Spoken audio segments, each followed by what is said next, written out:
Welcome to A Celtic State of Mind. I'm John Dykes, and today I'm delighted to be joined by Laura Bradburn and Jim Orr for the Axon Bulletin. We're here from 12:30 live on Facebook, Twitter and on YouTube. And if you haven't done so already, please subscribe to us on YouTube to be kept up to date with all our broadcasts. We're going out on a daily basis. Jim, welcome back to the show. Give me your take on Celtic over the last 7 days. Where do you start? I said 2 weeks ago we're in limbo, and last week I said, well, this season's death by 1,000 cuts. What's happened last week? We played Livy last Saturday. No Dembele, no Okoflex, no Welsh. Logic at centre forward. Inspired stuff. Drop a couple of points. Monday we have Neil's meltdown in his press conference. Not a good look. Livy on Wednesday. We lose daft goals, we lose our way in the second half, substitutions are awful, Rooney. So it's not too clever the last 7 days. So no, it's not. Anything in there, just for those that might ask, Jim, anything in there that might be deemed positive that you can share with us? I think the more things get worse, then the more the exposure there will be on the chief executive. I think I've said previous weeks, and Kevin said the same thing. I think the success we've had over the last 9 years is in spite of the people in charge, and I think with every day we're actually seeing how poor they are. And the thing is, once things start to become good again, they will become good again, hopefully fairly soon. All that focus and all that exposure, that will go away, and we'll go back to square one. And maybe this is an opportunity for some real change where it really matters. Yes, we need a new manager, etc. But as I said last week, I don't want to grab it on again. We need a vision. We need to know where we're going to go next, and hopefully we get that sorted out as soon as possible. Well, I read with interest this morning that there had been a plan to follow up the unfortunate interview that Peter Lawwell had already given, and that plan was to give us another interview and put that out to the Celtic support. Do you think that's still going to happen, Laura? I think that's been put on the back burner. Yeah, it sounds like it has been. I've listened to Natasha specifically, but everybody talk about the lack of communication from the club. They seem to be very reluctant to give any information unless they're absolutely pushed to. And this seems to be another situation where that's the case. They've said something a few months ago, I think with the intention of just kind of getting people off their backs, potentially not with the actual intention of following up on it, and didn't think they would be called out for not following up on it. And now that they are, they're kind of, paying a bit more lip service to it. So it's one of these things we have to just wait and see, and I'll believe anything that happens when I see it, but not before. Well, this has been one of the biggest criticisms, has been the lack of communication, engagement, and fans have been tweeting JP, the supporter liaison officer, for an update on this mooted review. Reports in the press today, and I had to have a look at them to see how many direct quotes we were getting to see if there was a good source, Laura, suggested that Neil Lennon, the board would prefer for Neil Lennon to stay until the end of the season. This has then resulted in quite a reaction from many online, and basically what you're looking at there is, if he does stay, forget whether or not we want him to stay. Any new manager coming in the summer has got a massive job on their hands. It's big enough in relation to trying to get the squad ready for qualifiers for Europe. But coming in at that late stage, I mean, that's just a lack of foresight, is it not? I would say so. I mean, I think it's a lack of foresight and a lack of preparation at the best of times when you have a club who are potentially not going to start their season proper until, late into the summer or into into September and that kind of thing. So other leagues in the world like Spain and Italy that don't start till later. But in a situation especially where Celtic are concerned that we regularly start our season kind of mid-July, depending on where in the pot we are for the Champions League qualifiers, you're in a situation where we really need to know if there's a change of manager or even if there's signings. Ideally, those should be getting looked at and tied up towards the end of the previous season, because any later than that and you're leaving yourself very, very short in terms of preparation time and bedding people in, and it's just not an ideal situation for us to go in, especially when the Champions League qualifiers as well play such a huge part financially and, in other ways in terms of how the next season pans out for us. I just think, again, this all ties in, Laura, to the poor engagement stroke communication from the club, because we don't know that's, as I say, if I ever see any press reports, I need to dig in to see if there's any source material. Is there a quote from the club? And I can't find that to confirm that is indeed the case. If it is, I think that's a worst case scenario. I really do. I think it's a worst case scenario. Now, a discussion I had yesterday with JP was actually quite amusing for anyone who didn't watch the Bulletin, because JP gave a great impression of John Barnes. It was uncanny. I saw that. But we were talking about that fateful season when Barnes and Dalglish came in, and I think, having reflected on that, this pre-season is going to be as similar to the pre-season that followed the Barnes and Dalglish Dream Team season as I can imagine. And where I'm getting that from is, when Martin O'Neill came in, Celtic were 21 points behind Rangers. He inherited a squad that there was divisions within the squad. And having spoken to some of the guys in that dressing room, there was definitely divisions within the squad. It was an unhappy dressing room. There was an outgoing managerial team that cost Celtic a lot of money. Now, people sometimes forget that Kenny Dalglish took Celtic to court after he was relieved of his duties at the end of that season. And he was paid out of court. There was a settlement of just under 700 grand. Now, I don't know off the top of my head what the payments were to McDermott and John Barnes, but when someone is indeed sacked, and I think Eric Black was part of the management team, obviously that normally results in some kind of payoff. So there are so many similarities between what happened that season and what is happening as we look towards this pre-season. Another thing I pointed out was there were two big money signings who clearly didn't have a future at Celtic, in Rafael, the Brazilian, and Ayo Berkovic, both of whom cost over £5 million. And this pre-season, whoever comes in, may be faced with a similar scenario with two big £5 million signings in Barkas and Ajeti. I'm not writing them off completely, but it doesn't look at this stage as though they are the future of Celtic Football Club. Then, on the back of that, if indeed it is going to be such an upheaval, you've got to look at the investment Celtic had to make to turn it round. So not only did we have to get rid of the old guard, and as I say, I know obviously the payoff to Kenny Dalglish was just under 700 grand, and we're looking at a managerial team just now who obviously we all know if they're to be moved on there will be a payoff. We then had to invest massively in getting Martin O'Neill and his coaching staff in, because there was a compensation package to pay Leicester. Then there was the entire makeover of that squad. Now, he inherited people like Stan Petrov, Paul Lambert, Henrik Larsson, Lubo Moravcik, but then he did have to rebuild it, and virtually every signing he brought in for a couple of years was a big money signing on big wages. So that, I think, is a slight fear for me at the moment, Laura. If you want to wrestle the superiority back, and you want to get that title back immediately, the turnaround this pre-season is as big as it was when Martin O'Neill came in. And that's what worries me, if the board are thinking, we're going to just stick with Neil to the end of the season, because the amount of work that needs to be done is massive. What's your thoughts on that? I'm making comparisons to another forgettable season. Yeah, my hope would be that there are maybe moves being made that we are not aware of, and that would include, clearing up with Neil Lennon what his position is, whether it's that he leaves at the end of the season or very, very soon.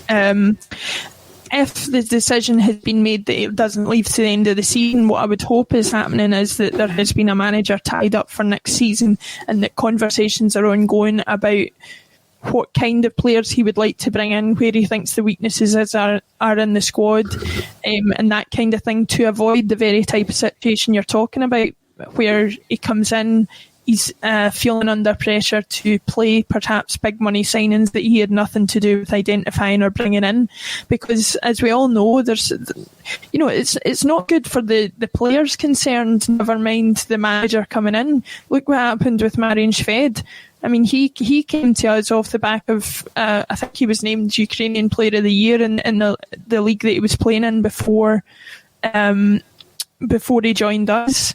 But ultimately, it wasn't a signing that Brendan Rodgers identified or that he wanted. And so we were in a situation that he was getting left out because Brendan Rodgers didn't want him.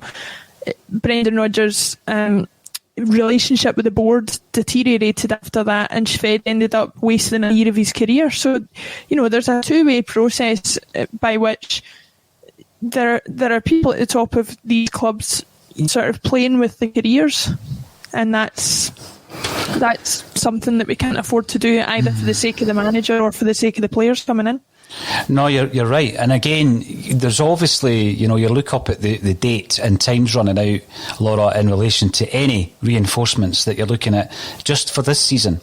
Now, if any manager is coming in, any potential manager, and we've heard all the rumours about the potential for certain managers coming into Celtic, and this is the frustration. I would ask the question, how disconnected are this board to the Celtic support, due to the fact that if that is the case, if indeed they are going to try and ride this out with Neil Lennon, and it's not about Neil Lennon, it's about the club moving on to next season. It could take, if a manager was to come in right now and assess the squad, Laura, and immediately, be given the information in relation to where we are in terms of the centre-half position, because we need a centre-half through injuries, everybody knows it. And that's something that maybe the new manager needs to be consulted on. Then that needs to happen now. So we've heard all the rumours about there's going to be an announcement by next Friday. And in this paper talk, and we know that the club has been utilising the press and filtering stories into the tabloid press. And so you tend to be swayed by that information. If indeed that is the situation as it is in the club at this moment in time, I feel that there is a huge amount of Celtic fans who will be despairing at that. Mm-hmm. Absolutely despairing.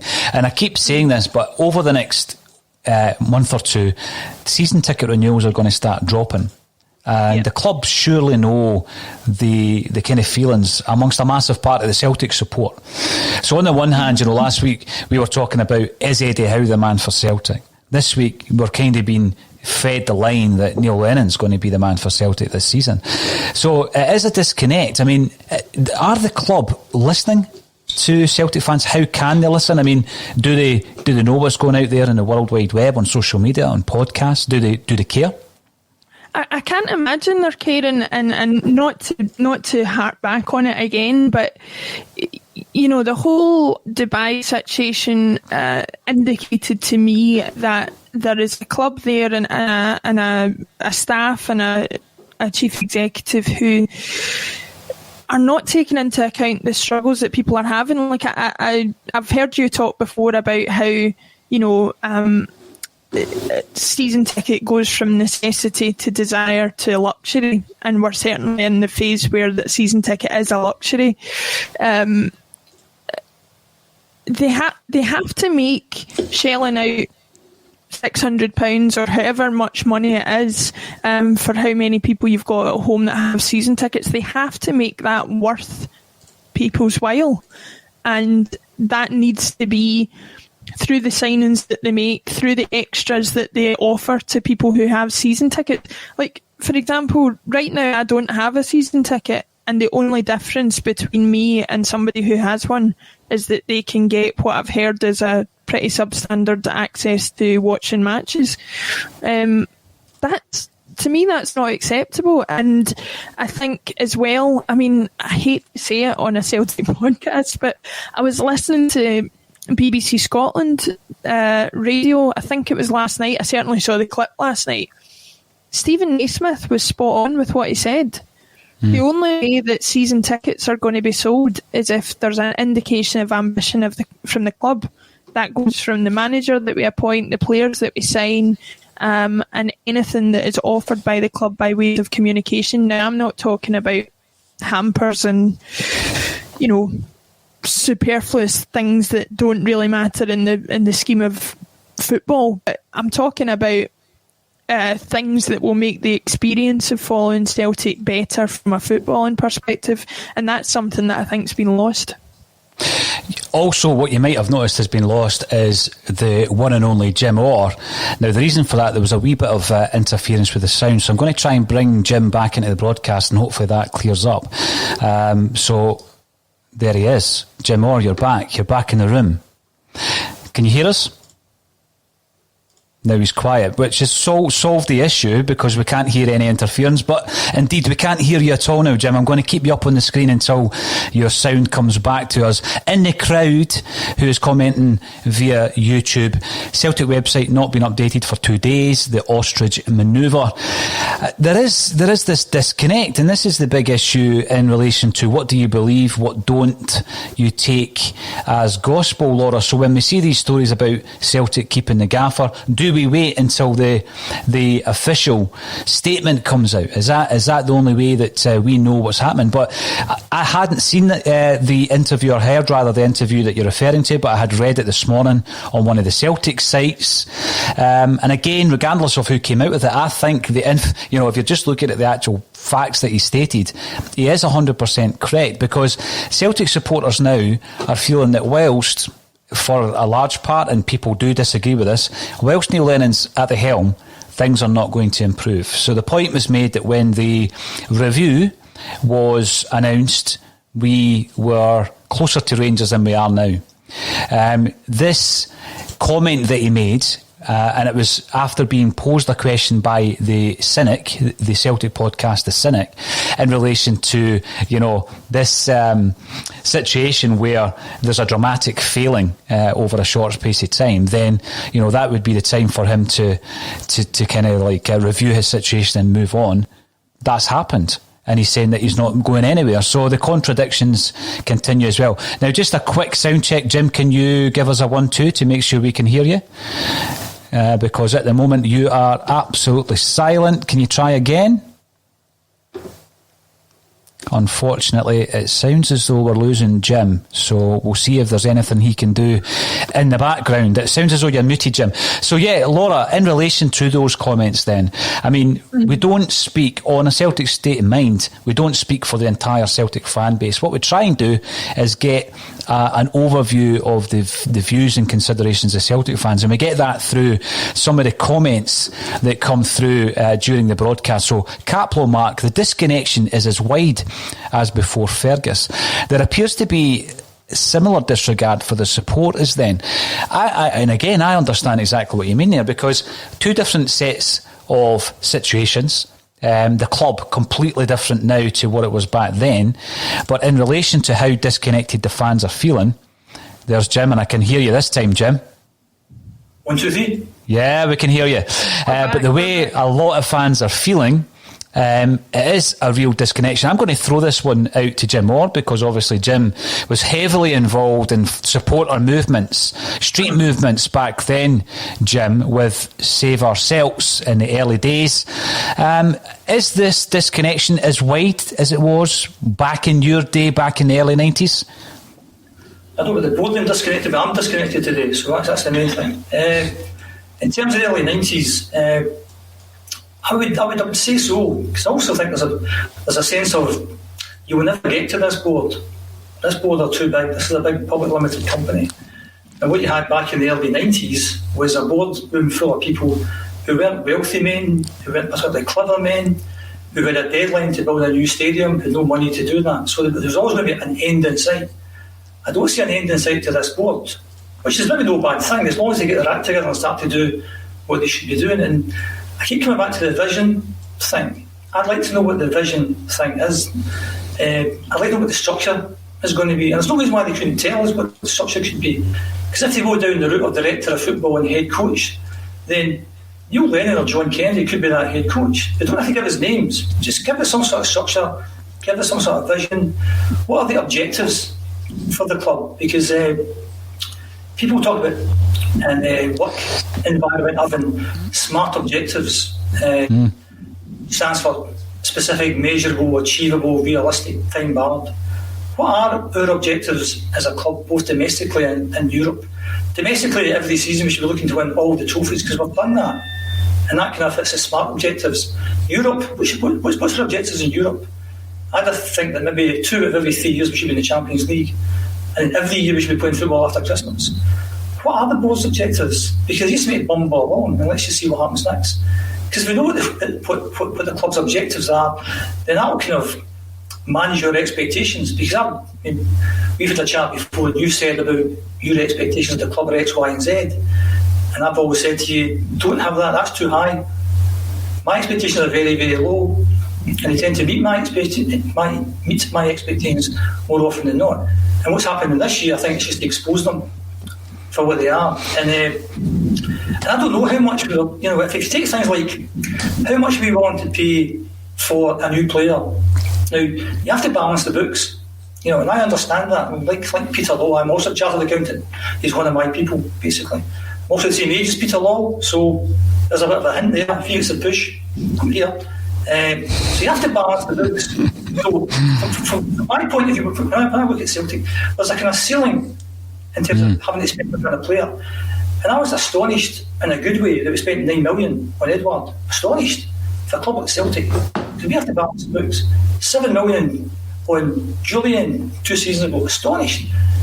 And if it was me, I wouldn't spend more than 5 million. Because if you spend more than 5 million on a player, then what does that say about your scouting network and your youth development? Because we're in a small country, in a small league. So I don't understand the strategy. I don't understand the vision at the club.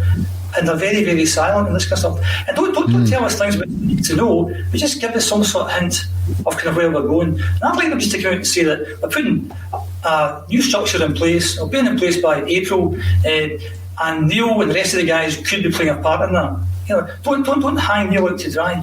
And I felt, particularly in the last week, I think they've hid behind Neil Lennon. I think some of the things that have happened this week have been appalling.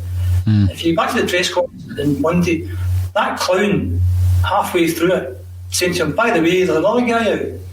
Now, you know yourself, Paul, what it's like to have to speak in public.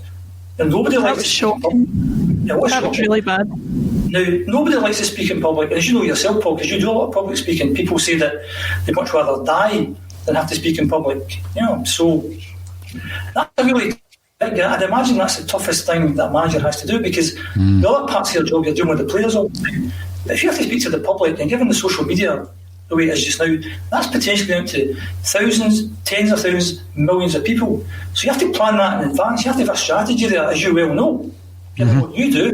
But the difference between a manager doing that and Paul John Dykes in the concert hall in front of 1,500 people is because those 1,500 people are with you. They want you to do well. They want to hear Lenny's stories. They want to hear certain stories. Right? And even if you make a complete mess of it, they'll still love you because they're with you. But Monday, there's a bunch of guys there wanting you to fail. They want you to say things that they can pounce upon. Yeah. And this clown, halfway through it, puts a real spanner in the works there. Should be sacked. Again, somebody should be sacked. Another thing that annoyed the hell out of me as well, because after Wednesday night, and I watched myself and Kevin chatting away, and I jumped over to Twitter to see what's happening in there. And there was a Celtic TV interview with Neil Lennon after the game. And the first few seconds of that, he does something with his mouth. Yep. But he looks really angry and snarling. And he put that out. I know. And you'd be thinking, who knows what they're doing, but they've either cut that wee bit out, did it again, or not show the video, just put out the audio. And I get a wee feeling that they're maybe hanging out to dry. By the way, Neil, somebody else is out. Wow. And then they do the interview, and he looks as if and there's a picture in the Herald, and Tuesday was it? Sort of thing. And it made him look really, really simple. So I think, I've got a lot of sympathy for Neil Lennon. I felt, again, without all ground, we've all had different points of the season where we've tipped. Yours was Aberdeen, I know that. I don't know when Laura's tipping point was. But mine was when Kevin Nisbet scored the second goal at Easter Road. That was my tipping point. And that's the point. Neil Lennon shouldn't have been the manager anymore. And the blame for me then shifts from Neil Lennon to chief executive at that point in time. Mm-hmm. And I now feel sorry for Neil Lennon because he's a dead man walking basically in that job. And what I feel that I think to get where Neil Lennon has got to, you have to be so mentally tough. Anyone at the top of any sport has to be really mentally tough. And it's 90% mental, 10% technical ability, say. So when we were all kind of saying things like, why is he doing this and why is he doing that? And we all saw that as bad things. If you're Neil Lennon, you don't see that as bad things because you get supreme confidence in your ability. When we're trying to question all through the season, why is he picking this team? His substitutions are terrible, etc. He says, so why is he not playing Turnbull, blah, blah, blah. In Neil Lennon's mind, he's doing the right thing because he knows what he's doing. He knows the job. We don't know the job. So people like me and you and Laura and other people want to have a go at Neil Lennon. He'll be thinking, you don't know what this is my job. Right? I know what I'm doing. I'm confident in my ability and I'm a winner and I've won in the past and I will turn this round. And I think at the point we were all clamouring for him to go, he said to Peter Law all those things. I'm a winner, stick with me. And at that point, Peter Law jumps on the Lenny bus at that point, because he's now stuck to Lenny. So Lenny succeeds, Law succeeds, Lenny fails, Law fails. And he almost did it. He almost did it. He obviously went to Law and said, look, leave it with me. We'll win a few games, we'll win the Scottish Cup, I'll go to Ibrox, we'll beat them, and before we know it, we're within 4 points, and it's game one. Trust me, Peter, I know what I'm doing.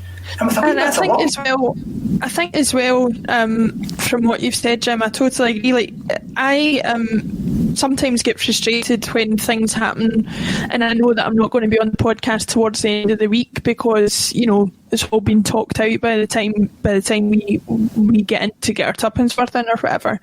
On this occasion, I was actually quite glad because after that press conference on Monday, I was mortified at the way Neil Lennon behaved. I don't think I've ever been more embarrassed as a Celtic fan by the conduct of the club and by the conduct of our manager. If there was any power that I had to have sacked him on the spot after that press conference, I would have done it. With a few days' reflection, I think bringing up the issue about, getting told in the middle of the press conference that another player had tested positive, actually reading the transcript of what he said during the press conference was all pointed towards, there's some points there to be made. Some of the things he said were reasonable. It was his manner and the way that he put it across that was absolutely, out of order in my opinion. So I think Celtic fans are coming round to the fact that, I don't think anybody really wants Lennon to stay as manager. I don't think I would go that far and say that. Certainly not. I want a higher calibre manager. I think too much has happened for it to continue the way it is. But I think looking at that and looking back at the Brendan Rodgers situation, I think people are starting to come round to the fact that, we need to frame our opinions not only on the individuals as managers and the way they behave, but things that might be going on behind the scenes that we have no knowledge of that might be causing frustration or causing people to act a certain way that we might not see as acceptable, but actually if we were in the same position, how different would we be? I think that's absolutely spot on, Laura. I mean, Paul, you've interviewed Neil Lennon. He's an intelligent, articulate man, right? Why would he say the things that he said in the manner that he said them? Why would he do that? He must be under, enormous pressure.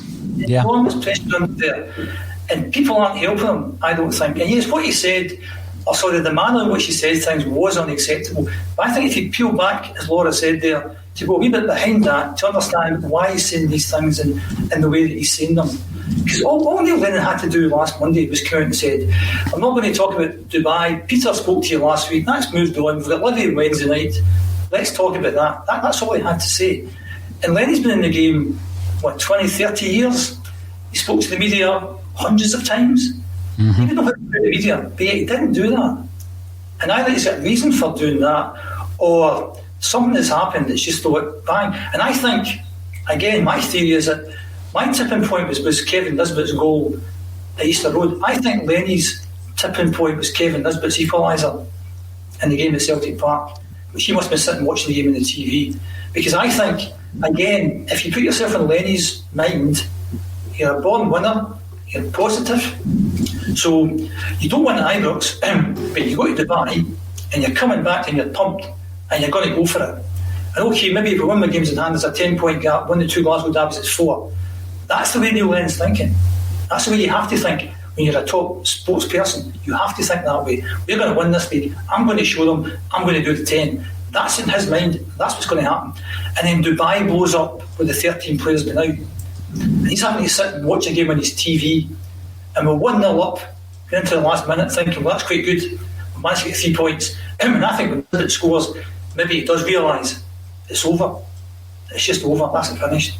And I think that's the point. I think that's his tipping point. I know he has to say it loud, we're still in it, and we'll try with it. I think that's the point that his tipping point is. And I think all the frustrations of this season, because I'm not looking to look for excuses, because the team at the top of the league deserve to win the league this year. Absolutely. And I'm not going to make excuses. But again, if I'm Neil Lennon and I'm looking back in the season, because I'm having to self-isolate, so I'm having to do a lot of thinking here. And I look back in the season and I think, whether we think, or whether somebody thinks that he was the right man for the job or not, or whether you think how he got the job was the right thing or not, he was appointed the manager and he was asked to do, he had certain smart objectives and he delivered on those objectives. Won the League Cup, won the Europa League section with games to spare, gets into the semi-final of the Scottish Cup. He's delivered everything he was asked to deliver. He's then given £13 million, 6 new players. Game on. We're going to win the 10. Because what I'm not a big fan of is selective hindsight. We're all smart in hindsight. And just a wee thing about what the chief executive said last week. In hindsight, it was a bad decision. You know what? We shouldn't be paying somebody £3.5 million to do hindsight. He has to do foresight. He has to do vision and strategy. Right? My almost 90-year-old mother can do hindsight. She can tell you what should have happened. We don't need to pay £3.5 million for hindsight. It's about foresight. But if I'm Neil Lennon, if I'm Neil Lennon and I'm looking back at the season, I'm looking at the game at Kilmarnock, Big Julian giving away a daft penalty. I'm looking at the Aberdeen game and Cham giving the penalty in the last minute, and I'm looking at Easter Road and Scott Brown giving away the penalty. I'm looking at the game at Ibrox where we dominate the game and we get a daft sending off. And I'm not making excuses from a personal point of view. I think if I'm Neil Lennon, I'm looking at all these things and you know what? See if 1 or 2 of those things went the other way, we're right back in this, because he's a top sportsman and that's how top sportsmen think. So I've now got a lot of sympathy for Neil Lennon. It wasn't good viewing last Monday, the bits I seen, and also the media again are going to pick the bits that they want to show him in the worst possible light. So you have to be aware of that. And I know you've seen the kind of long version, Paul. I haven't seen it, and I know you said it's not very good viewing, etc. But getting back to the public speaking thing, they're out to show him in the worst possible light. And Neil Lennon is one of us. Neil Lennon's a good guy. He's not performed particularly well this season, and he really should go. But some of the personal abuse, way over the top from Celtic fans, that's unacceptable. If he's not doing a good job, I think he should go, and that's the sum total of it. But the personal stuff, that guy's had to endure, more than any other Celtic player has ever had to endure. Don't make it personal. We know his time's up, but maybe he might have a part to play within the club. Who knows? Yeah. Well, listen, I agree with a lot of what you're saying, and I know that I just said what I said 5 minutes ago about the content of some of what he said being worth investigation. I think where he went wrong was he behaved appallingly in terms of how aggressive he was, the way that he spoke to the reporters and stuff, and I know that they sometimes don't behave great themselves, but it was atrocious. I think where he made the absolute biggest error, you can say what you want about, he can contest the dressing room conditions of some of the other places that he's been. He can contest whether the rules were changed or not, and he can after Dubai. Where he went wrong was saying that he didn't think there was a problem going there, and he didn't think there was a problem having a drink and whatever. They may very well be his opinions, but he's been in isolation for however long. He knows that stating those things is not going to change people's opinion. That was a mistake, and to start with that put him on the back foot immediately, and I think that's where the problem was.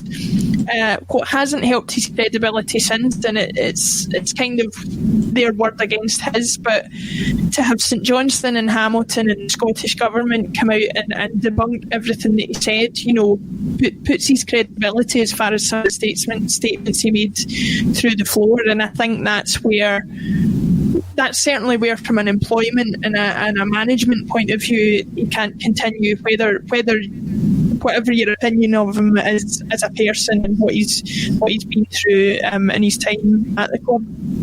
You know, I think it does come... Sorry, Jim, on you go. I'm not trying to defend Neil Lennon, right? I'm not a big Neil Lennon fan in terms of him being the manager, right? But I'm trying to look at it objectively. Now, I think the whole club has got a blind spot about the trip to Dubai. For some reason, they don't get it. They just don't get it. You know, there's people. It's like seeing those stories in the last month where there's a couple who are trapped in Spain. My holiday hell. They went to Spain during a pandemic. How stupid are you to go to Spain in a pandemic and you're looking for sympathy? That's the Dubai trip, right? And there's a blind spot that they haven't admitted to yet, and I don't understand why they haven't admitted to it. But a number of things came out of the conversation on Monday that I thought, oh, aye, that's interesting. That's interesting. Because Neil said something like 75 to 80% of the players don't drink alcohol. Mm-hmm. And straight away, I would be homing in on that kind of comment if I was in the media, basically.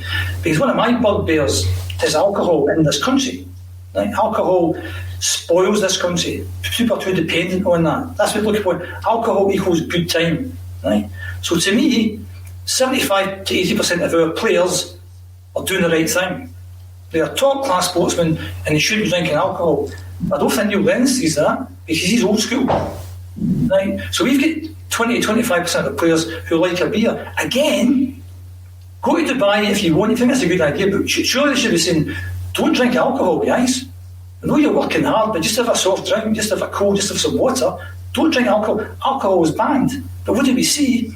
We see the manager and the captain lying virtually side by side, beers in hand. Now, the whole PR thing is all over the shop.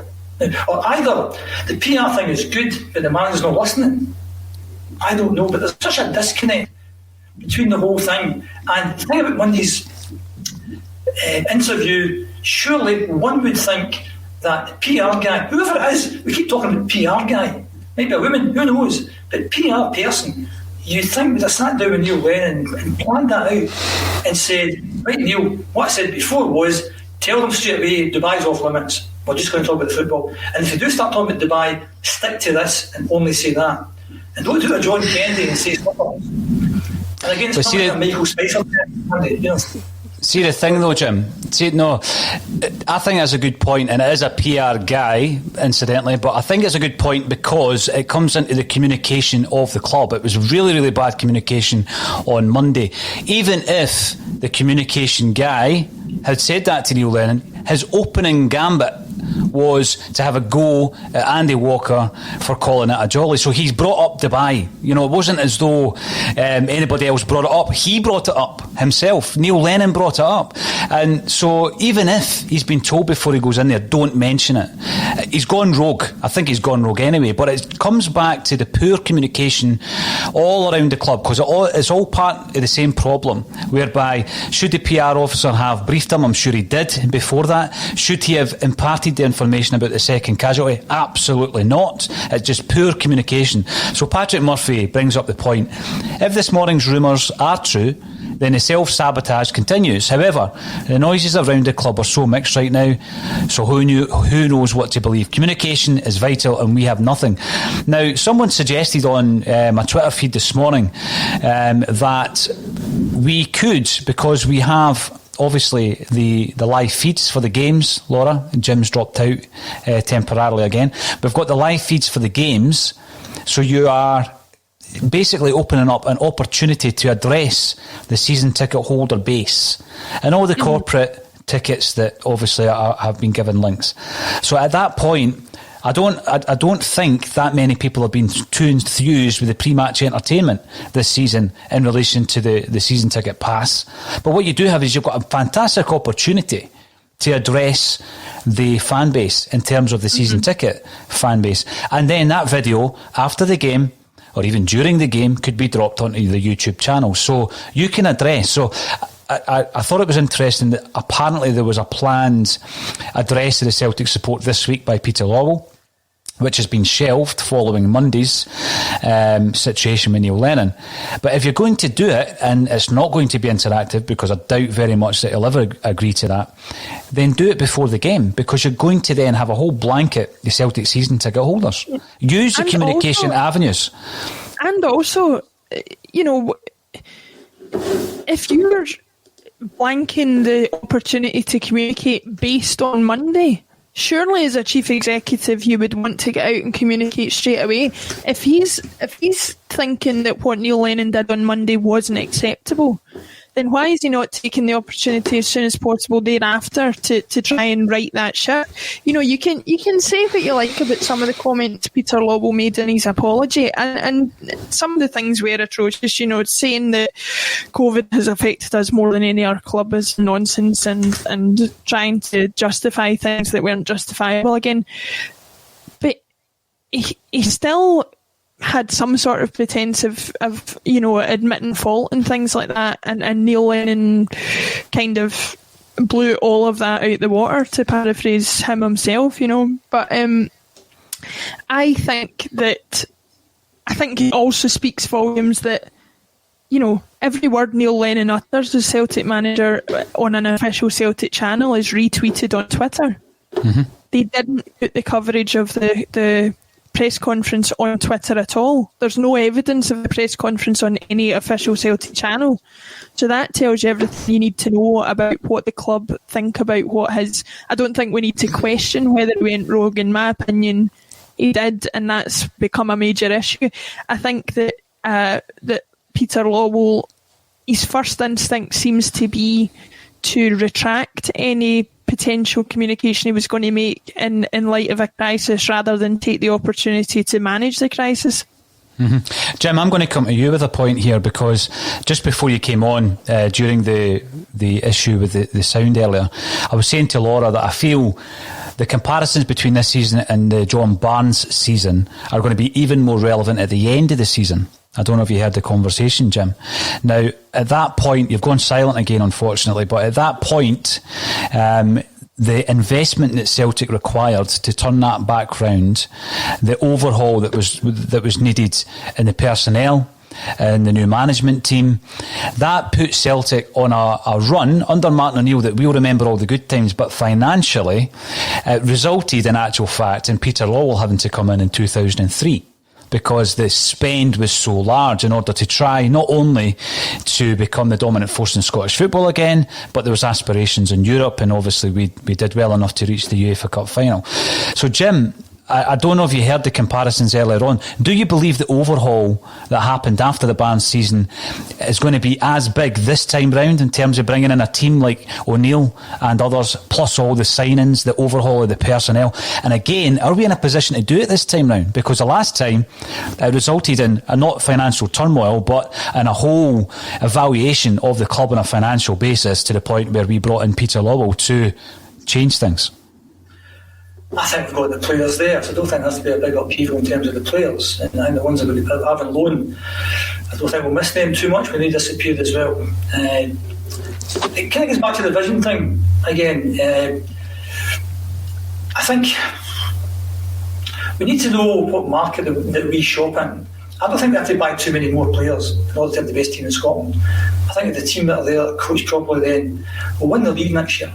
I think we'll win the league. It may be very tight, but I think because the team across the city are actually doing pretty well. So I think we'll win the league next year with the players that we've got, but it'll be tight. It's about who we bring above that, and we've said that for the last few months. It's not about the front door, it's the actual structure of the house. We need to sort that out first. And if the chief executive is going to keep interfering with football matters, that's going to make it more of a challenge, basically. And what we have to do is put a structure in where people know what their roles and responsibilities are, and they keep to their own bit. Right? If we've got a director of football in there who deals with all footballing matters, just give him or her a budget and let them go on with it, and that's it. And Peter Law, you stick to balancing the books, get out to get sponsorship and advertising in the markets, and using your influence and doing all that kind of stuff. But don't touch the football. And I think we've heard too many stories over the past number of years of interference, and we've lost this player and lost that player because of his interference. If that continues to happen, then it'll be more of a challenge than it should be. And what I've said earlier is that we've been successful in spite of that. But this season, we're not successful in spite of that. That's been a factor. And you should pinpoint certain things that have happened to say, well, maybe if he hadn't got involved in that, this wouldn't have happened. Now, I'm not absolving Neil Lennon from the blame, but I think it's a joint thing now. Because again, if you're Peter Law, and again, you go back to May 19, and you pick a manager, now, don't call him Neil Lennon. You pick a manager, and that manager you pick, whether that was a good decision or a bad decision, the outcome was pretty good. We might say that was a bad decision you made there, Peter, but the outcome was good. He delivered the League Cup, the Europa League qualification, and win the Scottish Cup. And then at the start of the season, if I'm Peter Law, I give you £13 million. I give you 6 players, 2 from the EPL, Serie A. On you go. I've done my bit. I'm not to blame for anything now, because I've done my bit. And then the manager makes a complete pig zero of it. I have to step in and let him go. In November, if I do that, I've done my bit. So I was surprised, because from a Peter Law point of view, if you let Neil Lennon go in November, you can defend what you've done. I think I can defend what I've done. But by jumping on the Lenny bus in November, you're now joined to him. He fails, you fail, and he's failed, and therefore Peter Law had to fail. Because as we've all said at various points in time, you have to twist. You can't stick. Because if you twisted back in November, who knows? We might be much closer to the team at the top of the league. We might know it, but we can't be any worse. And that's the things when you stand or fall by the big decisions you make. He made a bad decision, and he has to fall for it.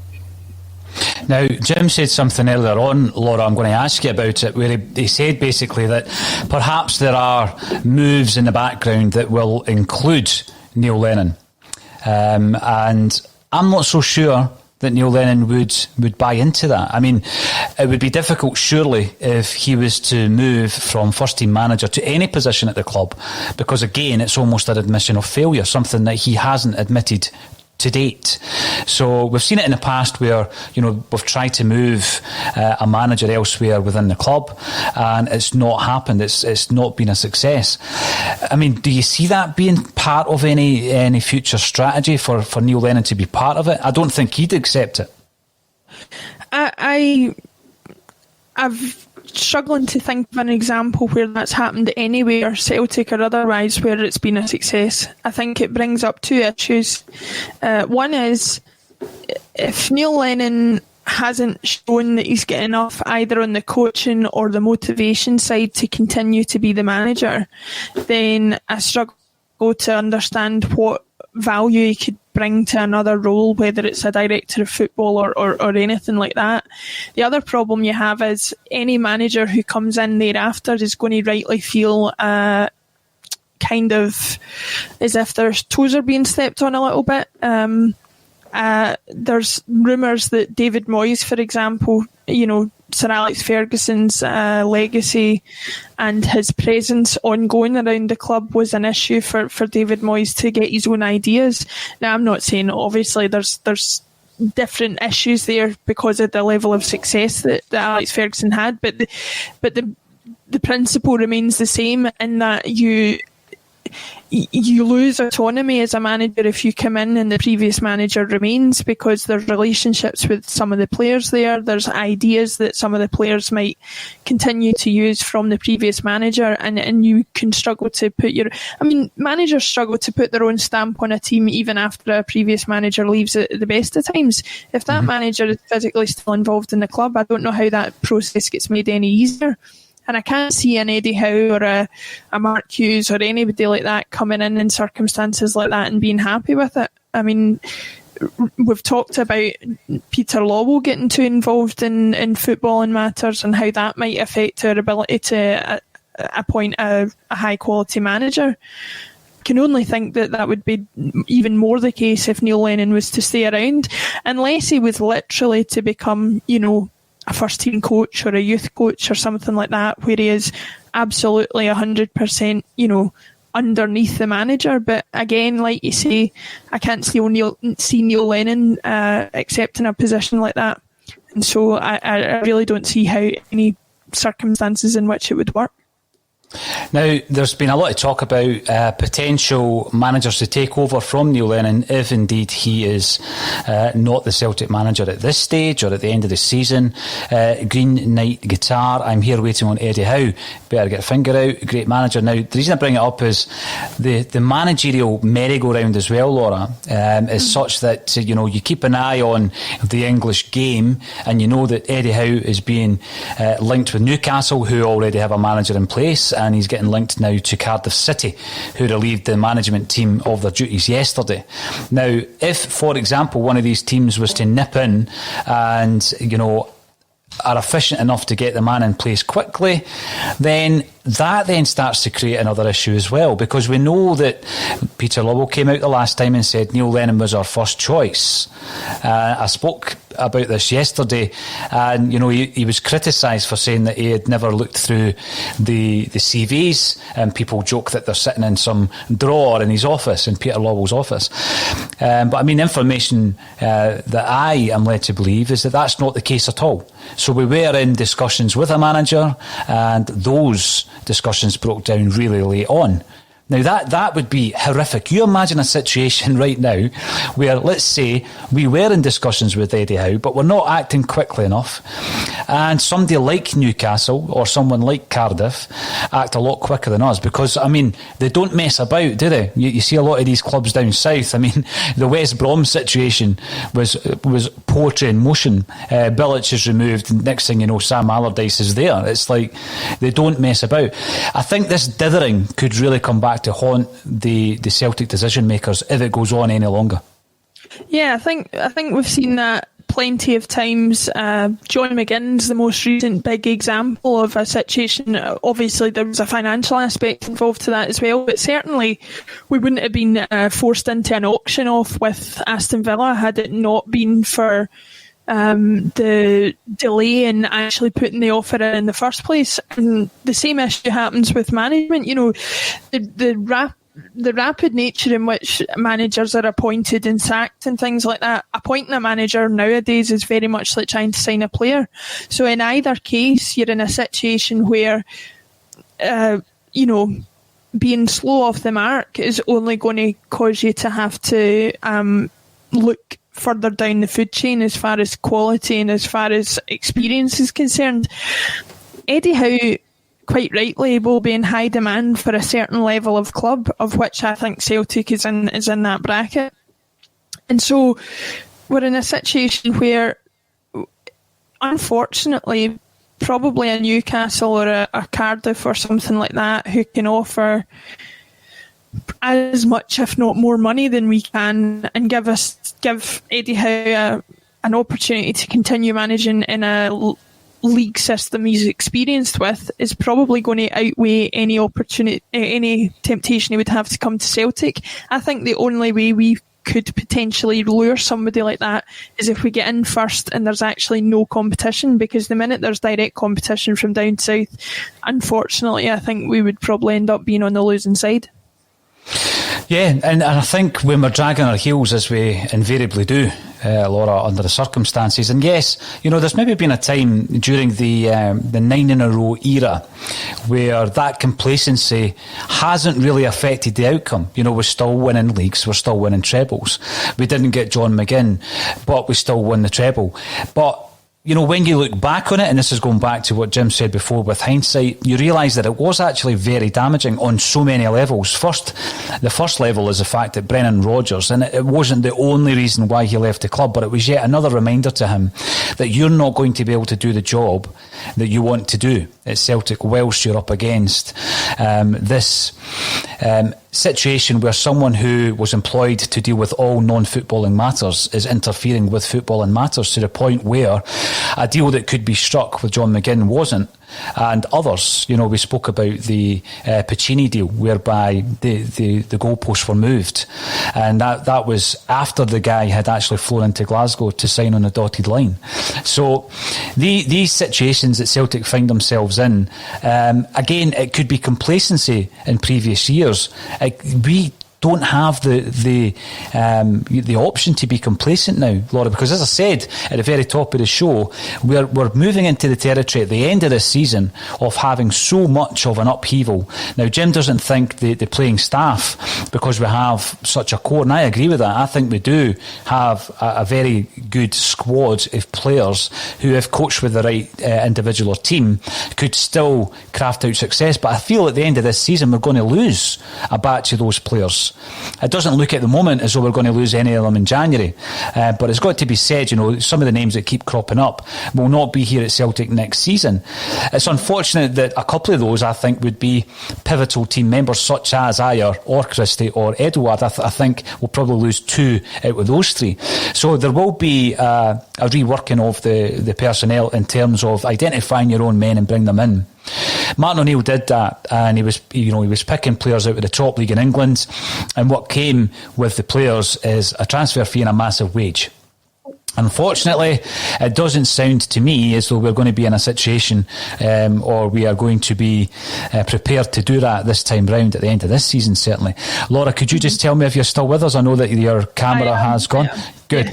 But yesterday, when I was talking to JP about it, what he was able to do was he injected a wee bit of humour, and he took us on a different tangent, and he gave us a John Barnes impression. I'm going to ask you, I'm not asking for humour, but let's take it on a diversion at the moment. There's a big Celtic flag behind you. What can you tell me about the story behind that? So this is my sister's replica version of the Celtic flag that I believe is still flying as the main club flag at the stadium. She designed that for a competition in the Celtic View, which I think was back in 1997. So fans were invited to put designs in, work with the club on perfecting that design, and the prize was for your flag to become the club flag, and I believe it's still flying at the stadium to this day. So this is obviously a slightly smaller version, so it's a complete one-off, but she's let me borrow it for today just to show off and boast about it a wee bit. I remember that competition. Sadly enough, I do remember that competition, Laura, and I'm sure I've still got the Celtic View that it was announced in. Lawrence Conley has joined us to say you get one-on-one communication with the fans, your customers, no outside output. It is an amazing media to have that gives you that direct connection. And I think if you were to join the fan base, let's say on Wednesday night against Hamilton, and address the fans, straight away there is a feeling that you are listening. You appreciate the frustrations that many fans are feeling at this moment in time. And if the CEO was to take some time out of his busy schedule to do that, I'm sure it would be well received. Jim Orr, we were talking when you disappeared there about various aspects of where we are as a football club, and you had said earlier that you do still think we have a good squad. However, aren't we coming towards a point at the end of this season where maybe 4, 5, even 6 of that squad are going to be moving elsewhere? Of course, I think that could happen. I think there's maybe 2 or 3 players I'd try and push the boat out. You mentioned Chris Ayer. I would build the team around Ayer. I'd offer him a long-term contract and bump up his wages. And even if we do lose Eddie, we're going to lose Eddie, that's a kind of given. We'll lose Ryan Christie, we might lose Calmack. Scott Brown will be playing less and less games. I think we'll maybe only lose 3 or 4 players. The loan guys going back, Shane Duffy will be no great loss. Like Salt started off really well, but he'll be no great loss, I think, either. I don't think we'd spend any big money on him. Again, we have to balance the books. Elliot Nussey is one of these guys, good one week, bad the other. So on balance, I don't think I'd lose too much if we lost him. So I think the players are there, and if you get a decent amount of money for Eddie, we should look to reinvest that. And I think we should look for top dollar for Eddie, because I'm quite confused with a lot of the comments about we'd be lucky to get whatever for Eddie. 30 million is where you start. Eddie's in the under-21 French team. He's the top all-time goal scorer for the French under-21 team. He's maybe not had a great season this year, but if you look at some of the goals he scored, AC Milan away, Sparta away, the cup final with the wee dink, stuff like that. Eddie's a class player. You know, his form might have dipped, but he's a class player. And if you were trying to buy any other player like Eddie anywhere in Europe, 30 million is a bargain. So if we can get 30 million for him in the current climate, that's a lot of money to try and reinvest. Albeit, given we're in the middle of this COVID still, the club spend a lot of money. You know, back to Peter Law, he has to balance the books. That's the most important thing he has to do.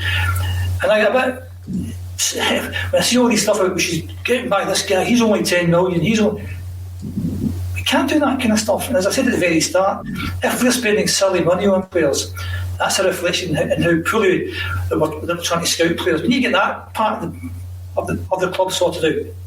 We need to identify players better, sign them faster.